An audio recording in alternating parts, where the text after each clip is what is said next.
Hi friends, how are you all. I know lockdown चल रहा है और हम सब अपने घरों में बंद हैं, थोड़े से फेडअप हैं। बट फ्रेंड्स, बेस्ट पार्ट ये है कि इस टाइम हम सभी अपनी पूरी फैमिली के साथ हैं, सेफ हैं। बैड पार्ट ये है कि घर का पूरा वर्कलोड कुछ ही फैमिली मेम्बर्स के ऊपर आ गया है। इस वजह से कुछ लेडीज़ फ्रस्ट्रेटेड हैं, घर के जेंट्स फाइनेंशियल इश्यूज़ की वजह से टेंशन में है और बच्चे घर के बाहर नहीं जा पा रहे, इस वजह से फेडअप हैं। बट सैड पार्ट ये है कि ऐसे टाइम में भी बहुत सारे घरों से डोमेस्टिक वायलेंस की न्यूज़ हमें रेगुलरली सुनने में आती है। Friends, I know situation panic की है, बट यही टाइम्स होते हैं जब हम अपने रिलेशनशिप्स के प्रति अपनी डेडिकेशन को प्रूव कर सकते हैं। Stay positive and supportive, be cool, kind and cooperative, क्योंकि यही कुछ चीज़ें हैं जो इस लॉकडाउन के टफ पीरियड में आपकी रिलेशनशिप्स को हैंडल करने में आपके बहुत काम आएंगी। इसके अलावा भी आज मैं इस वीडियो में आपके साथ कुछ टिप्स शेयर करूंगी जो कि न सिर्फ इस लॉकडाउन में बल्कि इसके बाद भी डेली लाइफ में, नॉर्मल लाइफ में आपके बहुत हेल्प करेंगी अपनी रिलेशनशिप्स को हैंडल करने के लिए। तो आज का हमारा टॉपिक है रिलेशनशिप्स। तो फर्स्ट पॉइंट है रिलीज एक्सपेक्टेशंस। जी हाँ फ्रेंड्स, ये एक्सपेक्टेशंस बहुत हर्ट करती हैं। एक्सपेक्टेशंस की वजह से हम सब अपने मन में एक टारगेट सेट कर लेते हैं कि अगर हमने किसी के लिए कुछ किया है तो हमें भी उनसे इक्वल रिस्पॉन्स चाहिए होता है, जिसकी वजह से हम अक्सर हर्ट हो जाते हैं जब हमें वो रिस्पॉन्स उसी तरीके से नहीं मिलता है। तो बड़प्पन रखिए, जो भी करिए चैरिटी की भावना से कीजिए, ताकि अगर सामने से सेम रिस्पॉन्स ना भी आए तो भी हम हर्ट ना हो, बल्कि होपफुल रहिए, जिससे अगर सामने वाला आपके लिए थोड़ा सा भी कुछ कर रहा है तो आपको खुशी मिल सके। इसके अलावा हर पर्सन की लाइफ में कुछ प्रॉब्लम हो सकती है, ये समझने की कोशिश करिए। हो सकता है वो चाहकर भी आपको वो रिस्पॉन्स ना दे पा रहे हो जो वो देना चाहते हैं, तो प्लीज़ थोड़ी अंडरस्टैंडिंग रखिए। ये विक्टिम मेंटेलिटी छोड़िए कि मुझे वहाँ से वो अटेंशन नहीं मिली, मुझे वहाँ से वो रिस्पेक्ट नहीं मिली, बल्कि इतने स्ट्रेंथ में रहिए कि आप स्ट्रांगली खुद ही सबको ये बोल सकें कि मैं अपनी सिचुएशंस को और खुद को हैंडल करने के लिए बहुत स्ट्रांग हूँ और मैं सामने वाले की भी हेल्प स्ट्रांगली कर सकती हूँ या कर सकता हूँ। अब सेकेंड पॉइंट है अंडरस्टैंडिंग, जो कि हर रिलेशनशिप के लिए बहुत ही इंपॉर्टेंट फैक्टर है। तो फ्रेंड्स, हमें समझना पड़ेगा कि हर इंसान की अपनी एक मेंटलिटी, अपना एक माइंडसेट होता है, जिसकी वजह से वो वही करता है जो उसको सही लगता है। अब हो सकता है हमारा लॉजिक उसको समझ ना आए या उनका लॉजिक हमें समझ ना आए, बट इस वजह से अगर हम हमेशा इसी कन्फ्यूजन में रहेंगे, यही सोचते रहेंगे कि उन्होंने हमारे साथ गलत किया, उन्होंने हमें हर्ट किया, तो हम हमेशा इसी सिचुएशन में स्टक रहेंगे, इससे कभी बाहर नहीं निकलेंगे। इस केस में थोड़ी सी पॉजिटिविटी और थोड़ी सी अंडरस्टैंडिंग उनके लॉजिक्स के प्रति, उनकी सोच के प्रति आपको हमेशा हेल्प करेगी उनको समझने में। इसके अलावा एक बात हमेशा याद रखिए कि अगर आप गलत दिशा में सोचेंगे तो कभी भी कोई भी आकर आपको हर्ट इजीली कर देगा, लेकिन अगर आप सही दिशा में सोच रहे हैं, पॉजिटिवली सोच रहे हैं, थोड़ी सी अंडरस्टैंडिंग रख रहे हैं, तो बाहर चाहे कोई भी सिचुएशन हो, इमोशनली आपको कोई हर्ट नहीं कर सकता। अब थर्ड पॉइंट है ट्रस्ट। इसकी इंपॉर्टेंस के बारे में मैंने अपनी प्रीवियस वीडियोस में भी बताया था। फ्रेंड्स, ट्रस्ट एक बहुत इंपॉर्टेंट फैक्टर है, ये हम सभी जानते हैं। जस्ट बिकॉज कि कोई पर्सन वो काम नहीं कर रहा है जो हमने उनसे एक्सपेक्ट किया, या उस तरीके से काम नहीं कर रहे हैं जैसे कि हमने उनसे एक्सपेक्ट किया, इसका मतलब ये नहीं है कि वो गलत है। हो सकता है वो उनके पीछे उनका अपना कोई लॉजिक हो या उनका अपना एक वे ऑफ वर्किंग हो, जिस तरीके से वो अपने काम में अपना बेस्ट देना चाहते हो, तो हमें उनको एक चांस देना चाहिए। जस्ट बिकॉज कि कोई पर्सन हमें लगता है कि हमें अपना 100% नहीं दे रहे, हो सकता है कि हम गलत हों, हो सकता है कि वो हमें अपना 110% दे रहे हो, वो भी उस सिचुएशन में जब उनके लिए वो चीज़ नेक्स्ट टू इम्पॉसिबल हो। तो please have faith and be kind and don't जज एनीवन।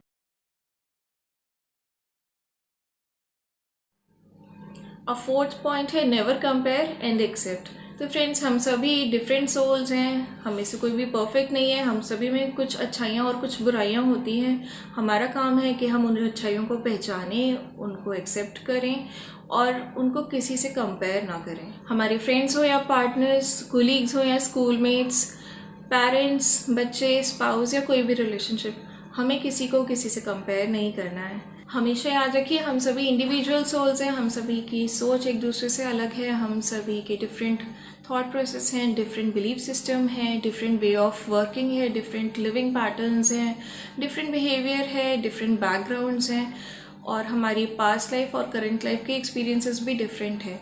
बट जस्ट बिकॉज कि हमारी सोच किसी से नहीं मिलती या हमें किसी का बिहेवियर पसंद नहीं है, इसका मतलब ये नहीं है कि हम उनकी इंडिविजुअलिटी को क्वेश्चन करें। तो हमेशा दूसरों के इमोशंस की रिस्पेक्ट करिए, अपनों का कभी भी किसी के साथ कंपैरिजन मत करिए। कंपैरिजन करने की वजह से वो अपना कॉन्फिडेंस लूज़ कर देते हैं, आपके और उनके रिलेशनशिप्स में खटास आ जाती है, वो अपने और आपके दोनों के बारे में नेगेटिव सोचने लगते हैं। इंस्टेड आप अपना एग्जाम्पल सेट करके उनको इंस्पायर कर सकते हैं। कोई भी काम बेटर वे में करने के लिए उनके छोटे छोटे एफर्ट्स को अप्रिशिएट करके उनको इनकरेज कर सकते हैं। इससे आपकी और उनकी दोनों की लाइफ भी पीसफुल रहेगी और रिलेशनशिप्स भी बेटर हो जाएंगे।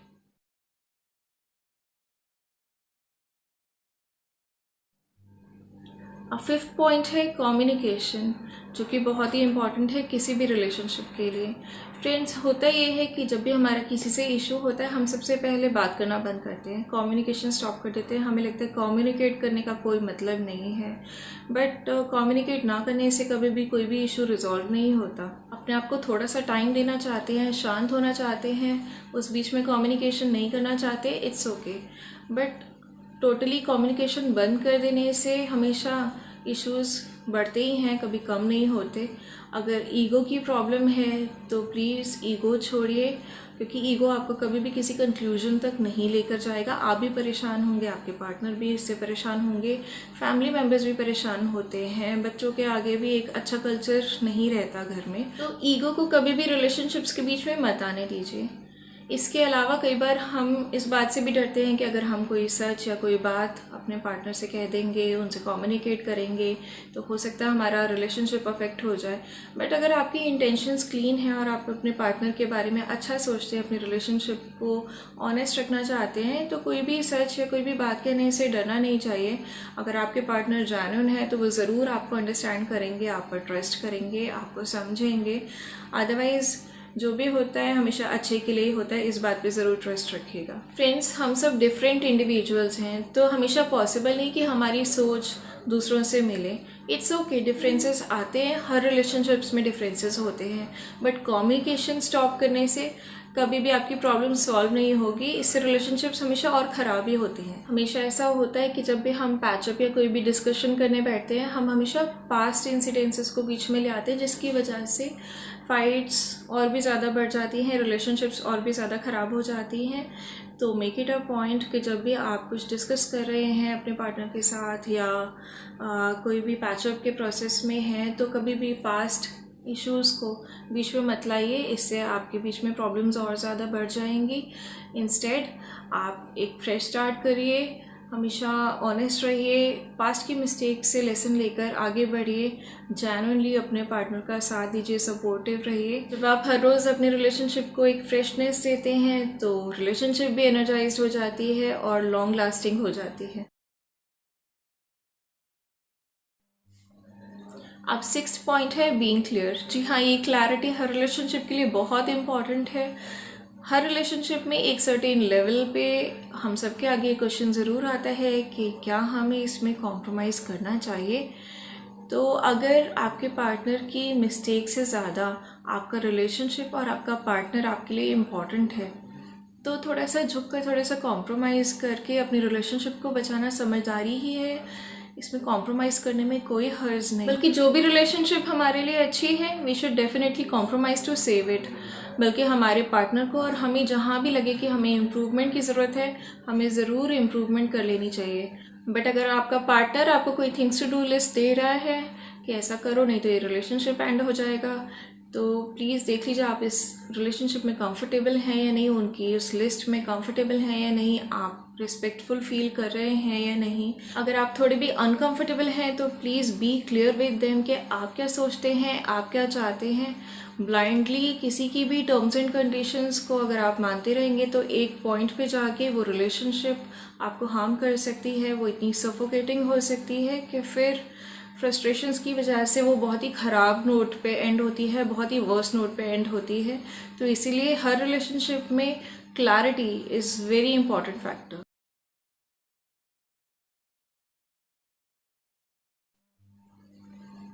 अब सेवेंथ पॉइंट है फॉरगिव एंड सपोर्ट।